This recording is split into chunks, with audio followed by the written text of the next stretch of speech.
Hello, this is Truth Be Told Transformation, and I'm your host, Bonnie Burkert. We are here to bring you tools for transformation to live your highest life. So what are tools? Well, they're just ideas and concepts with things that we can put into play to better inform how we live life to our highest. I'm fascinated with this, our next subject. We're going to be talking about warrior magic. I will introduce Tomás Prower to talk about his book. Hello, Tomás. Hola. Hello, I'm Tomás Prower, writer of Warrior Magic.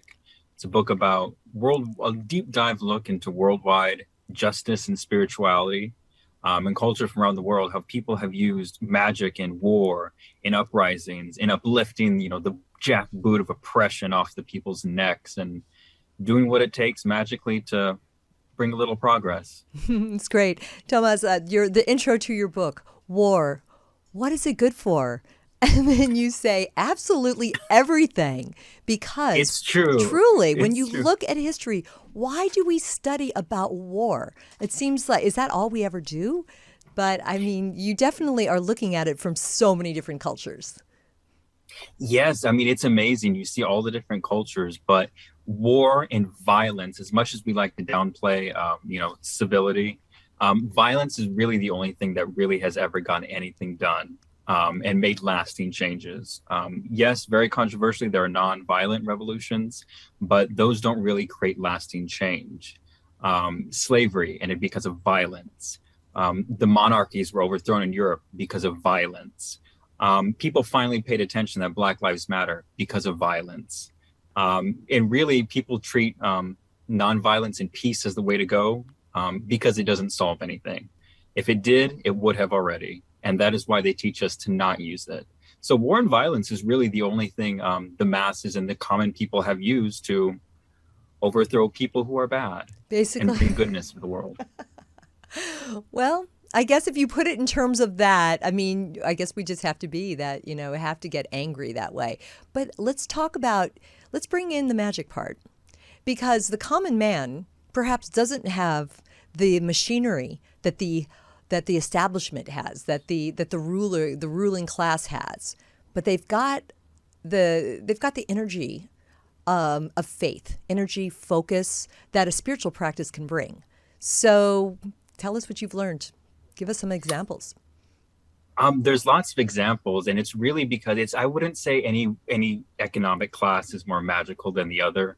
Really, it's out of necessity, because if you need to combat the system throughout history and you don't have finances, you do not have connections, you do not have, the color of justice is green.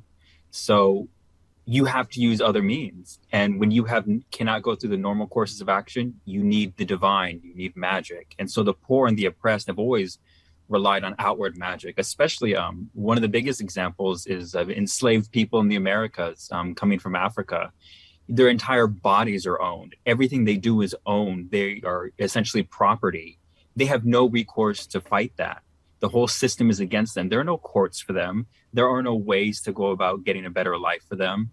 But what they can do is they can circumvent the entire system that's built upon them through magic, usually through voodoo, through Santeria, candomblé down in Brazil.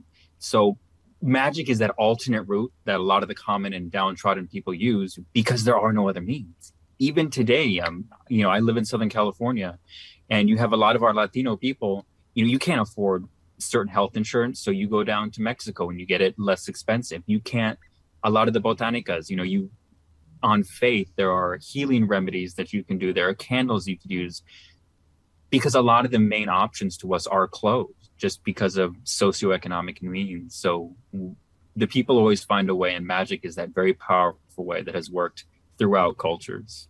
Yeah, I like that, and I'm very interested, and we could sort of take it into the here and now. I appreciate some of the references you've made, such as Black Lives Matter, and I live in Southern California as well, so I definitely see some of those examples. I'd like to kind of break it down into why it works. And so I have some thoughts around that, and I love that you're very well experienced. You've lived in South America. You've had a chance to really imbibe in some of these other cultures. I think there's a grounding quality a lot of times to these rituals that people perhaps have practiced through the years, and perhaps even still are. I mean, as you reference, I mean, when you don't have hope, what can you do? What can you hang on to just keep moving forward? So anyway, some of the practices, though, going back to maybe in ancient Rome or the Vikings, I mean, I think they used, I don't know, materials from the earth, right? I mean, you would see mud on the face. And what do you think that is? I mean, what are some of those? Do you feel that, is that just, I think it empowers a person, right? Just to have those symbols. So in your studies, what have you learned around things like that, specifics like that? Specifically with symbols, it's a common thing we do nowadays. It's putting on, it could be as simple as you wake up and you put on your makeup and you feel like a different person. You put on that power suit and you feel more powerful. Or you're an actor and you wear the costume and you become that character. It usually, there's a long philosophical reason for it, but the short version is everything inside is reflected outside and everything outside is reflected inside. So if you need to change your inside, how you feel, it can be very difficult to wade through those emotions magically, philosophically. But if you can change your outside, it becomes easier to change your inside. Likewise, if you can change your inside magically and, become a better person, become a kinder person, become a happier person, it starts reflecting outwardly. You get seen as that kind person that's smiling more and is more congenial. So the outward magic of war paint, of the headdresses, everything you wear to go off to battle. I mean, throughout history, even Europe has those grand epaulets, and grand military attire is always a bit campy and a bit ostentatious always. But that's because it brings that outwardness in to try and elevate the spirit to get ready for something very powerful and very magical. Wow, that's great. I really, really like that. And how, I talked at the beginning about tools, right? Using tools and what you described, right? About just sort of how we compose ourselves and how it makes us feel. Just regular folks, not those who are going off to war. Although sometimes I feel like on a work day it was going into battle. But that's a really, really good example. So I'm just so fascinated with all the cultures that you delved into. So you want to take us into the Middle East and tell us some of the things that you learned over there? How are they using magic? I know in the earliest times, our earliest civilizations of Mesopotamia, so we're talking Sumer, Akkad, Babylon, their warrior magic was very involved as a partnership with the gods, because the way they saw it in their cosmology, and there's nuances with each of the culture, but general Mesopotamia, the gods were in a constant fight against the agent of chaos, which is not so much a deity or a being. It's a very abstract concept of just chaos. And because chaos is so abstract, and again, how do you win a war against an abstract concept? The gods created humans and gave us the ability to think and reason and to fight, specifically to be able to fight against the agent of chaos, which is why we have, the superior brains to be able to create laws, create order, create stability in the world. And by us being logical, rational, and reasonable, that was seen as just this tremendous support in the war effort against chaos, which is what really feared the gods. So our according to Mesopotamia, the reasons were, masters of the world today with our brain power, and we can think and logic and reason. It was specifically to fight a war against chaos and bring order into the universe. Mm-hmm. We're still fighting that. Yeah. in many types of chaos that we continue to fight against. So let's talk about Africa, because, again, you think about tribal warfare and some of the great chiefs and, the ornamentation that we see there. What do they do in preparation for battle against each other? I mean, again, I think I'm kind of getting into the psyche around some of this. Is really interesting. Africa is a very big continent. So if you're talking about sub-Saharan Africa, there's many different peoples, many different tribes, and they all have very different things. But, and many of them are in the book. But one particular one that really stood out was down in the Congo, the Congo rainforest. I think around during ancient times, but it was documented in, I want to say, the 60s, 70s of the past century. They would have this thing since time immemorial, since they've been fighting each other, which is this Dawah Potion that they would prepare for war. And it was a concoction of vines and medicinal herbs, into this liquid form they would make, and they would anoint themselves with the sacred Dawah. And the thing was, it was believed that any projectile weapons, so traditionally, spears, arrows, anything you can throw at a person, they would be immune to it. It would turn to water upon touching their body, if they had the Dawah Potion. Things ramped up in the 60s when there's a lot of anti-colonial warfare going on, of people trying to reclaim their lands. And it's famously documented in Che Guevara, the revolutionary from Latin America.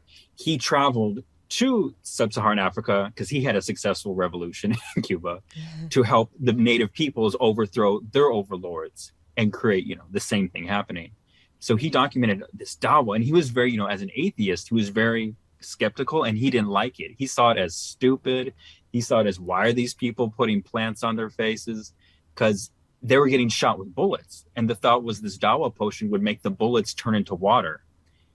But it never did. It didn't work. But still, the faith in it was so strong, he was getting very angry. But Che mellowed out and eventually just said in his diary, I know this doesn't work. I feel personally it doesn't work. But this magic they believe in, just because they believe in it, it gives them the ability to give their all. If I was to tell them and concretely prove them that Dawah does not work, they would be too scared to fight. So just the belief in something, even if it's something that's not real, according to Che, they give their all. They know they can give their all in battle. So it's magical, whether you consider magic as, mysterious manipulations of the universe, or just being able to psychologically psych yourself up for something. Dawah has been very important in the Congo. I have to believe that soldiers must have been using similar practices on all continents, whether it's some sort of a plant medicine or, I don't know, lucky charms, good luck letters, the sweetheart writes to her soldier that he keeps in his pocket while in battle, which I would imagine would be like a Civil War or World War I. And wow, it's really kind of beautiful, because you think of these warriors as being, probably not relying on magic, like really having to deal with physical fierceness. And yet they're reaching into, I don't know, their energetic field, like finding a way to amp up their spirit, basically. So it's really interesting to contemplate this. And I'm going to just take a sidebar and ask, how did you decide to write about this, Tomás? I was actually in production for another book that I had been planning on writing, but for some reason, and I cannot give you a good logical explanation, but I just had this instinct suddenly write, no, let's write about war and revolution. Because this is, mind you, this is before 2020 that this was all happening. So it was nothing going on in the zeitgeist that really spurred it on, but it was just, I felt like I should write it. And then in the process of writing it, 2020 came along. The world became a very different place. And suddenly what I was writing became extremely relevant. So I take it on trusting the universe and following intuition. And it was the right move. I'm glad this book is out here now to help with these Well, these in hard 2022, it's even more relevant than ever, tragically. I'm going to use this juncture, bringing up the time that we're in. When I was told somebody I was going to be speaking to you, I was told to ask if you knew anything about the hand binding that witches are doing against Putin right now.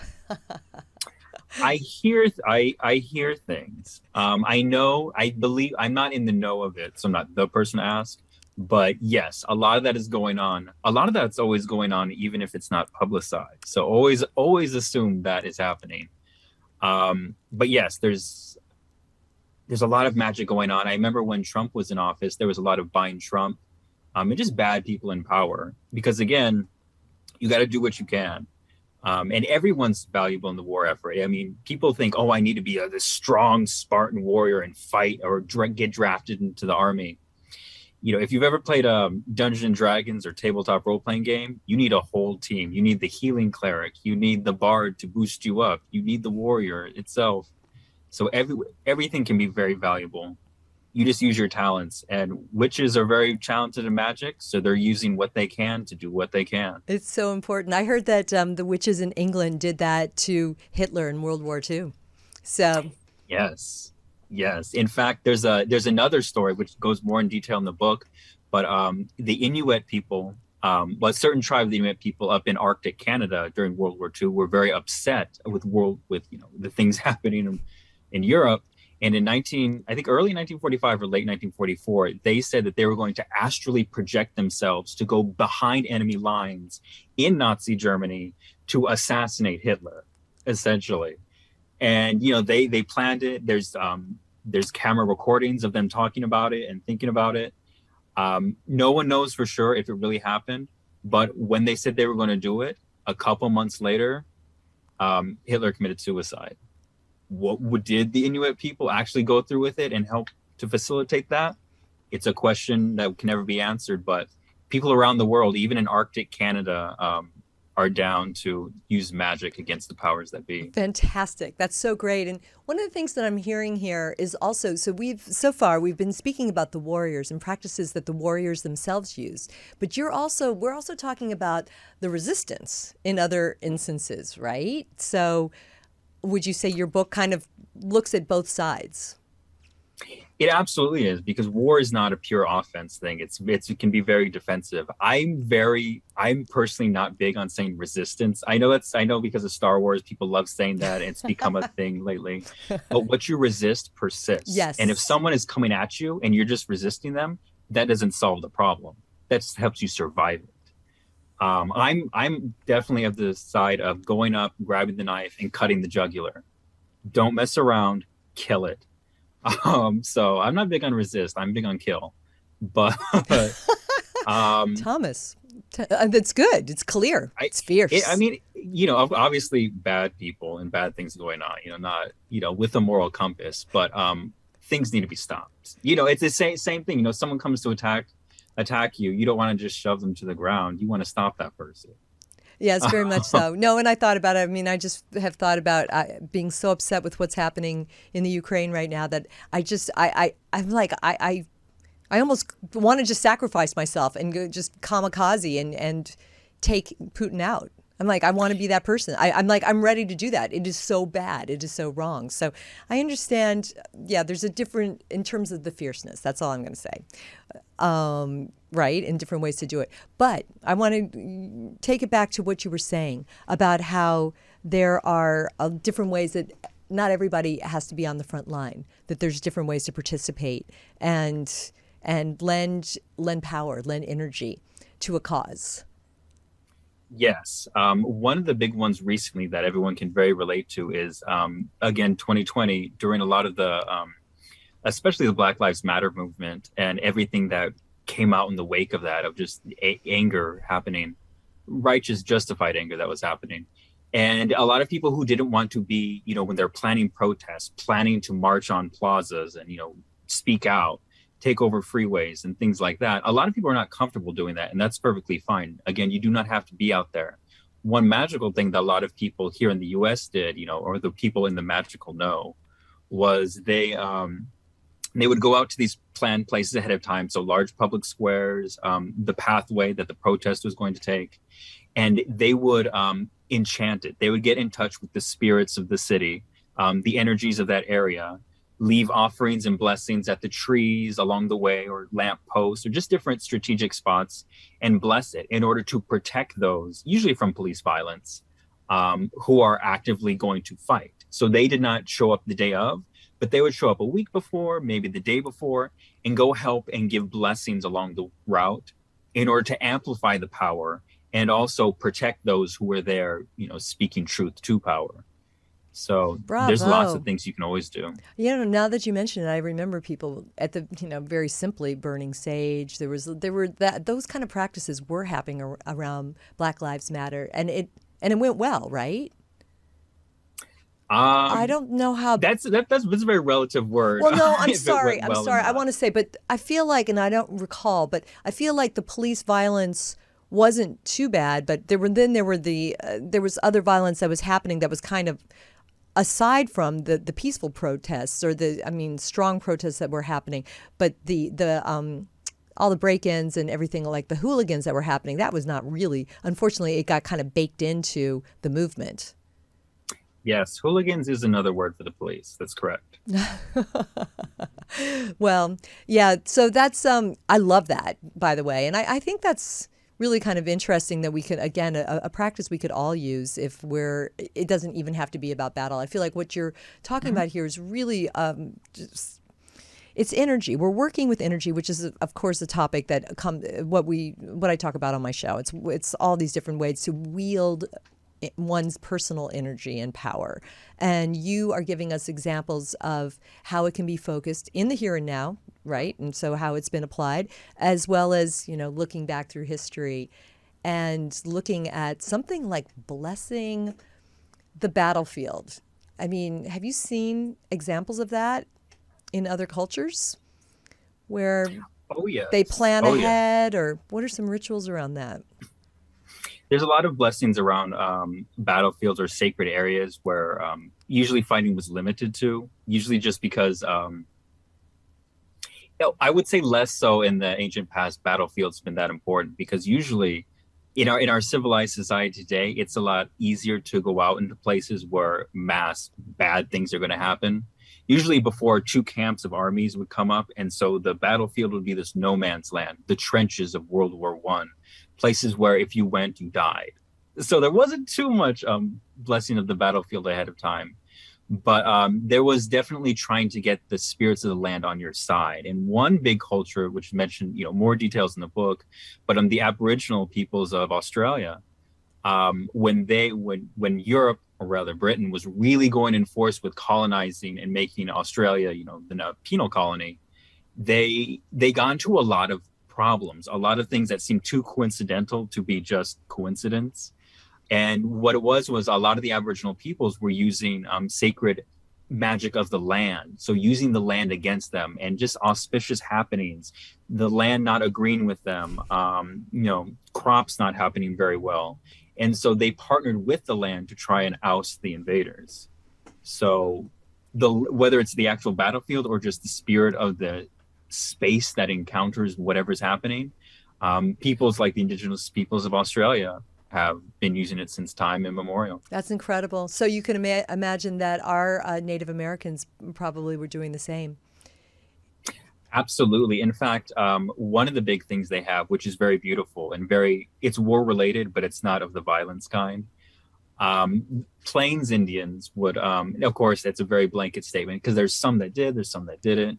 More details in the book, but in general, Plains Indians would have this ceremony, which they still use for veterans coming back from war in modern times, and they would come back, into society, and there would be an entire smudging of smoke and rituals and blessings, and the blessings was specifically to rid the evil memories of war. Mm-hmm. And by evil memories, nowadays we would call it, PTSD or severe trauma that you have from severe moments of horror that you see in war.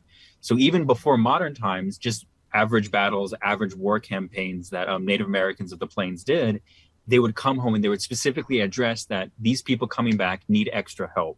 They've seen horrible things and they need to be healed psychologically and spiritually. And to this day, they still have that ritual from then to now with modern war vets. Oh, that's so great. I wish we would do that. Perhaps your book will help open people's minds to that possibility a little bit more. And this is great. Again, we're learning so much about your book, and that in that we're not just talking about the warrior aspect of it, but it's almost before, during, and after is what I want to say. Is yes. Really kind of the point of this. It's not just bloody warfare. It's truly a different kind of preparation. I feel like it's not just magic that is going to take somebody out, but it's really much more protection, purpose. Why am I here? I think that there could be really, it's almost like a broader look at it. And what an interesting way to survey culture. It is. It's definitely all the above that you had said. It definitely has its, specific spells and rituals to take people out. Because what I try to do with this book and, my previous Around the World books is It's hard to write something so international and just have one voice. So at the end of each regional section of places around the world that we travel to, I've reached out to people through my travels, through my contacts, people who live there, who are actually practicing that magic in those religions, in those cultures, and they share what it's actually like being on the front lines, being in the assistance lines, how they use magic to overdo the oppression that's happening in their world. So you have people from the Middle East, Sub-Saharan Africa, you have people in Japan, you have people in Australia, showing how they use their magic. So it's very multicultural, very involved, because again, I can't speak about the world in its entirety, but this is a community book. Like any war effort, it does take a village. Mm-hmm. And so there's all sorts of voices from, yes, we're going to take you out. There are people who have those magics, all the way to, this is how you help after something traumatic happens. This is how, if the world is just too much and too crazy, this is how you stay sane in it, and everything in between. Essential. That's really, really great. Get the book, everybody. We all need to know that right now. So, Thomas, I'm a big believer in magic. I mean, I really do believe in, I think, just ritual. I'm a yogi, I think, but there's sort of a process that goes with it. Now, do you ever, I know that you've written this book intellectually, but do you ever look at this and say, it was kind of hocus pocus, they ended up losing the war? Do you ultimately, is your takeaway like this is actually a beautiful aspect of culture? I mean, what's your ultimate takeaway when you see these practices? Does it hold up for people that want to believe in magic? It does. It absolutely does. I think it's both. I would say it didn't dissuade my image of what magic is. It didn't make me think it's a bunch of hocus pocus. But what it did really justify in my mind is that one or the other does not win a war. So if you, again, going back to the Dawah Potion of the Congo, if you just use magic, no, you're not going to win. You have to do something physical. Something physical could be literally, volunteering for war or helping out in the war effort physically, or it could be, again, helping the people who come back. Donating to good causes, doing something beyond, saying a prayer helps. But the same thing, the people who only take physical action are at a slight disadvantage if they don't have that spiritual assistance or that aid of the universal world around them. And usually the empires that are built that way, they do not last. So using both really solidified my mind. You have to have magic, but you also have to actually do something physical besides, happiness, prayers, love and light, I'll send you good vibes. You have to actually follow that up with something, and that wins wars, whatever the war is. Yeah, it's true. I mean, war, we can even just apply that to taking action in one's life. I mean, what do they say? Put feet to the prayers, right? So yeah, it's great. Thank you. That's very, very good advice and very clear. So I was thinking about some of the other cultures that I was curious. I think you mentioned King Kamehameha in one of your chapters in Hawaii. Yeah. Do I say his name correctly? King Kamehameha. King Kamehameha the Great. There's a couple of them, but the great one was the one who unified the Hawaiian Islands. He was great. He was very.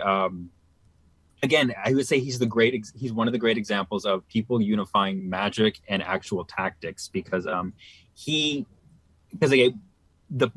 pirates or the British were not friends. Europe trying to colonize the Hawaiian Islands was not very friendly. So he smartly wasn't dismissive like a lot of other Hawaiian chieftains of, oh no, we're not going to use these foreign weapons. He's like, what are these guns? Will they help me win? Okay, let me learn them, which greatly helped him. But he was also very spiritual, especially in how he judged and how he ruled. And it was very about not so much conquering, but of unifying people, because there was too much fighting going on in, all the Hawaiian Islands. They each had their own chieftains, and too much bloodshed, and was too constant. So in order to literally create peace, he knew he had to create war, and thus created peace through war from the Hawaiian Islands. And ever since, he ruled with a very spiritual touch, which created this era of profound equality that was not seen in other places, equality for, queerness, equality for all different peoples. And really one of the first written laws, the law of the splintered paddle, that everyone living in the kingdom of Hawaii should have the right to feel at peace in their homes and out in the public. And again, that was guided by his, mystical, magical cosmology of that specific era of Hawaiian cosmology. Aloha. That is really beautiful. That's a great way to look at it. What about some of the other warriors, like a Genghis Khan? Genghis Khan is super infamous. Like Kamehameha, he really had he ruled the largest empire, but not only the largest empire, he ruled over the most tolerant empire in possibly human history. Because if you think of every culture in Asia, in the Middle East, everyone's fighting each other. There's constant wars, there's constant animosity. When Genghis Khan ruled he came in, and when he conquered through severe violence, he created this place of perfect peace. No one could fight with each other. It was like a one world government in the best sense of the word. And it was really guided, again, by his spiritual belief, because they had a very nebulous idea of God and the divinities. And they had an understanding where we don't know we can't even fully describe what God or the divine is. It's beyond our human comprehension. So therefore, how do we not know that the people that we conquered, their gods, how do we know that isn't our God too? How do we know that is not an aspect of our God? Do we just use different names? So they had the Mongols had a very tolerant idea of spirituality, and all religions were accepted. You could be yourself. No one was allowed to fight with each other, and it was very peaceful, so long as you didn't resist being conquered, of course. And to this, and actually, the founding fathers of the U.S., Thomas Jefferson, Benjamin Franklin, they looked to the Mongol Empire specifically, and there's documents, there's receipts for this, of how to create a place where all these divergent peoples with different religious beliefs could come together and live together and be peaceful. And they took Genghis Khan's empire as their example to create the U.S. Unreal. That's great. Boy, you really do have some in-depth information, and from such an interesting angle. So I'm going to have to ask you about this one. I hate to have to bring him up. Oh, God. You know who I'm going to ask about. I mean, watching Indiana Jones. What was the original one called? Raiders of the Lost Ark.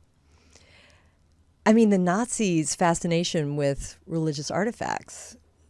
Does that not sort of play into all of this? They do, and this is what I say for all. It is really true of all magic. There's no such thing as white light magic. There's no such thing as like evil magic. Magic is like fire. You can heat a house and you can burn it down. It doesn't have judgment in and of itself, magic. It's how you utilize it.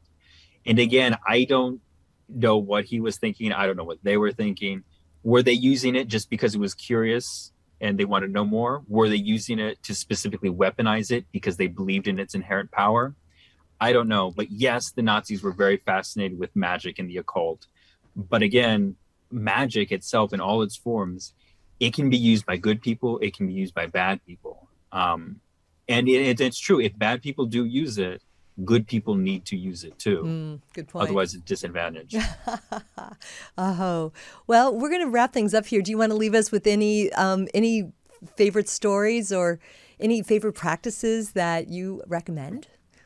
One thing I always like to recommend is, although he's very controversial himself, Saint Augustine of Hippo, he wrote in his very damning City of God book. It's not very happy. Don't read it. But this one quote is, and he says, what was he say? Hope. Yes. Hope is the child of two beautiful daughters. Hope is the daughter of two beautiful parents, anger and courage. Anger at the way things are, and courage the way to change it. Because a lot of us we feel angry and suddenly we have to shove it down. It's like, I can't feel angry. That's bad. No, you need to use your anger. The divine put us with all these human emotions for a reason. Use it. It's just channeling it. And you can channel it through magic. Be productive through it. But don't shame your emotions. Don't shame your anger. If you feel angry, it means you know something is wrong out there. Act on it. Do it. It's a sign. Don't shove it down. Any therapist will tell you, if you just shove anger down, it's not productive. Use it. Don't lose your temper. Well, that's great because I think certainly a lot of conversations that I've had is about, it's more pacifist. I kind of like this. I think this is really great, and we're recording during a fiery time of the year that is Aries, and so the transformation, again, the name of my show, the transformation that can come with that. So I would say, Tomas, you are a rarity in terms of, really putting that out there in a productive way, how to channel anger and not to just push it down. It can be used for good, for transformation. No, it's really great. All right. Well, your book, is your book out now? It is out now. It should be out everywhere. You can get it at, llewellyn.com, Barnes & Noble. I would definitely suggest going to your local bookshop and helping them out before you go to Amazon. But yes, it's everywhere you want to find it. That's great. I love that. Yes, absolutely. Warrior Magic, Justice, Spirituality, and Culture. And you've given us many great examples, and there just are so many more. Your book is almost 400 pages long, and it's exhaustive studies from all your travels around the world. And you're very well informed, and we thank you so much for coming and talking with us. Thank you for having me. I am going to say this. Peace. Until the next time, Tomas. Thanks so much, everybody, for watching and listening to Truth Be Told Transformation. I'm Bonnie, and I have a new show every Wednesday. You can also see Tony Sweet, How Sweet It Is, live every Friday at 3 p.m. Pacific, right here, as well as Robert Hensley, also live on Mondays at 3 p.m. Pacific. Thanks so much for sharing. Be sure to follow us and make sure that you are in touch. We really appreciate your feedback. Until the next time, peace and love.